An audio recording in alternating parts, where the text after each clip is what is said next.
Welcome to Brewstar Reviews. Dive into the world of Amazon products with us as we provide honest, in-depth reviews to help you make informed purchasing decisions.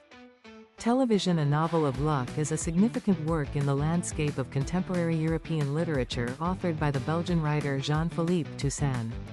This narrative serves as a meditative exploration of the modern human condition, specifically focusing on the pervasive influence of electronic media and the subtle psychological shifts that occur when one attempts to disconnect from the constant stream of information. The story follows an academic who has traveled to Berlin on a sabbatical with the intended goal of finishing a scholarly book about the Renaissance painter Titian. However, the protagonist quickly finds himself distracted not by grand events or dramatic conflicts but by the sheer presence of the television set in his apartment. The book functions as a study of procrastination and the strange magnetism of the screen.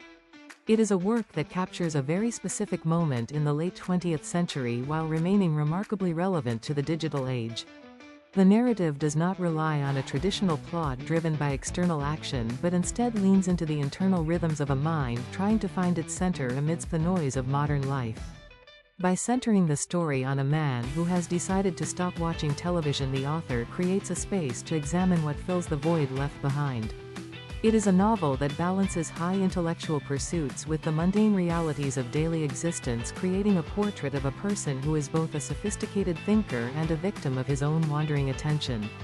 In terms of the build and design of this literary work, the physical and structural elements are crafted to reflect the minimalist aesthetic of the author. The volume is typically presented as a slim and portable book, which belies the depth of the philosophical inquiries contained within its pages. The edition is often published with a clean and understated cover that mirrors the clinical yet poetic tone of the prose. The typography is generally selected for maximum readability, ensuring that the long and winding sentences which are a hallmark of this author can be followed with ease. The translation from the original French is handled with a delicate touch, capturing the specific dry wit and the rhythmic cadences of the original language. This structural integrity is important because the book relies heavily on its atmosphere. The paper quality and the binding are designed for a comfortable reading experience, whether one is sitting in a quiet library or traveling on a train. The physical dimensions of the book, which are roughly 5 by 8 inches, make it easy to carry, emphasizing its nature as a companion for reflection. The internal structure of the novel is not divided by traditional chapters but flows in a more continuous and organic manner. This design choice forces the reader to inhabit the same state of temporal suspension as the protagonist. The language itself is a construction of precision, where every word is chosen to evoke a specific visual or emotional response. This meticulous build ensures that the book remains a durable piece of literature that can be revisited multiple times without losing its structural resonance. How this novel performs as a piece of art is central to why it remains a topic of interest for those who study modern fiction. The performance of the prose is characterized by a deliberate and calculated lethargy that mimics the experience of boredom and the passage of time. This matters because it challenges the standard expectations of what a novel should do. Instead of providing a fast-paced escape, it provides a slow-paced immersion into the mechanics of thought. The narrative performance is subtle, using humor that is so dry it often feels like a series of private observations. This performance is crucial for conveying the theme of luck, which is mentioned in the title. The protagonist views his life and his surroundings through a lens of chance and minor coincidences. The way the sentences stretch out, often encompassing multiple observations in a single breath, allows the reader to experience the fluid nature of consciousness. This matters in a broader cultural context because it highlights the difficulty of sustained focus in a world that is designed to fragment attention. The novel performs a sort of slow-motion analysis of the act of looking. Whether the protagonist is looking at a Titian painting, a blank television screen, or the streets of Berlin, the act of observation is treated with a level of intensity that elevates the mundane to the level of the monumental. This performance transforms a simple story about a man in an apartment into a grander inquiry into the nature of reality and the ways in which we choose to spend our limited time on Earth. It is a performance that requires patience but rewards that patience with a profound sense of clarity and a renewed appreciation for the details of the surrounding world. This work is best suited for a specific type of reader who finds value in introspection and the nuances of literary style. It is an ideal choice for those who are drawn to the tradition of the French New Novel or the minimalist works of writers who focus more on state of mind than on outward action. Readers who enjoy the intersection of art history and fiction will find the discussions of Titian and the creative process particularly engaging.